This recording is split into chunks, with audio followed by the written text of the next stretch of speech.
Hello guys! Kumusta po sa inyong lahat? So tara at samahan niyo po ako magluto nitong napakasarap na ginisang sprouted beans.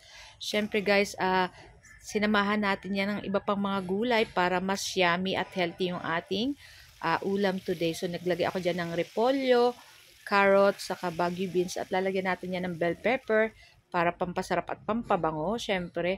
At may konting pork din. So magpiprito din tayo guys ng isdang tambakol. Ayan, para pang-partner natin dito sa ating ginisang gulay na sprouted. So, ayan na nga, sinangkot siya na natin dyan yung ating pork. Ayan. Pagkatapos, nagbawas lang ko ng konting mantika, guys, kasi medyo madami yung ating mantika. Kasi lumabas yung sariling mantika ng baboy, kaya hindi na rin po ako naglagay ng mantika dyan. So, binawasan ko lang ng konti kasi nabili natin pork, medyo mataba. So, after nyan, ginisa na natin dyan yung ating bawang at sibuyas. Ayan, hinaluhalo na natin yan dyan sa ating pork. Nako, bango-bango nito guys. So, shout out nga po pala sa ating mga new followers. Ayan, meron na po tayong 8,433 followers sa Mamshi and Trisan. So, after nyan guys, nilagay ko na rin po pala dyan yung ating carrots kasi ito po yung medyo matigas-tigas at medyo matagal maluto ng konti dun sa ating mga ibang gulay. Kaya yun yung ating sinunod dyan. So, halu-haluin lang natin yan guys. At pagkatapos, isusunod na natin dyan ilagay yung ating bagu beans. Ayan, mga 1/8 lang yung bagu beans na ginamit natin dyan. Ayan, pasensya na po kayo sa ingay kasi may ginagawang bahay dyan sa kabila naming tinitiran. So, after nyan, nilagay na rin natin dyan yung ating sprouted beans and yung ating repolyo. Siyempre, yung ating red bell pepper, ilalas po natin yan pagluto na yung ating mga gulay. So, ayan na nga, hinaluhalo na natin yan, guys.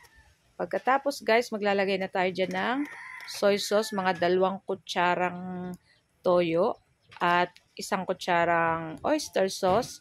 Ayan, tansyahin nyo na lang po. At naglagay rin po ako ng liquid seasoning, mga 2 kutsara din po, ayan. At naglagay rin po ako ng konting sugar, mga 2 teaspoon na sugar para manamis-namis yung ating gulay dyan. So, kung ayaw nyo pong matamis-tamis, okay lang pong din nyo lagyan ng sugar kasi masarap naman na po talaga yan. At after nyan, naglagay tayo ng konting tubig. Ayan, konti lang po yung ating tubig dyan para may konting sabaw-sabaw lang yung ating gulay kasi pangit naman po yung sobrang daming sabaw. At pangit din yung wala naman po sabaw. So, after nyan, nilagay na natin yung ating red bell pepper. At ayan, hinaluhalo na natin yan, guys. So, ilang minuto lang ay papatay na rin natin yung apoy at mag-start na rin tayo magprito ng ating isdang tambakol. Ayan. So, medyo maaga tayo nakapuntang Talipapa.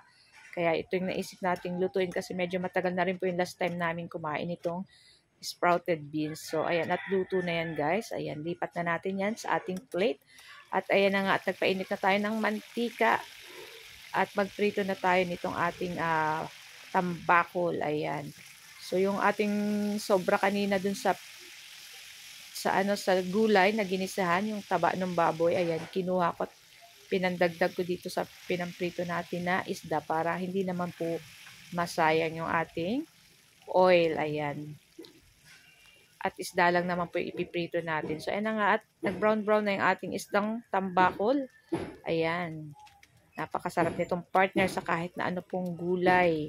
Talagang pag ganito po ang ulam, talagang hindi nakakasawa pag ganito po lagi yung ulam. At syempre, sasaw-sawa natin yan ng toyo na may konting sili at may kalamansi. Ako, napakasarap nito guys. Ito po ang aming video lang today.